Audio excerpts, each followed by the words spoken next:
O delegado territorial da Xunta na Coruña, Ovidio Rodeiro, asistiu ao acto de inauguración do novo vial entre Sampaio e Porto Bravo, que suporá unha importante mellora nas comunicacións da comarca de Muros-Noia con Santiago. A conexión de aproximadamente 1 quilómetro de distancia supuxo un investimento de 1.300.000 euros. Unha dotación económica de 1,3 millóns de euros, casi 900 metros de longitude, que ven a mellorar as infraestructuras que a Xunta de Galicia ten en esta comarca e que veñen a acreditar tamén pois, o compromiso da Xunta de Galicia coa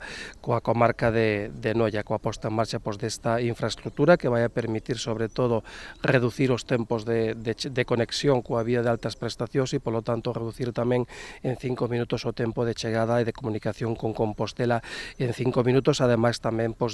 sobre todo o núcleo de Porto Bravo facer 1 kilómetro menos de distancia e sobre todo o máis importante que se mellora enormemente a seguridade en esta carretera e que ao mesmo tempo elimina tráfico de outra carretera autonómica que polas súas características, polas súas interseccións e polo seu núcleo de poboación e de vivendas vai a mellorar en ese núcleo para os veciños a súa seguridade. Esta actuación vense sumar aos numerosos investimentos realizados pola Xunta nos últimos anos para mellorar as comunicacións da comarca coa capital galega.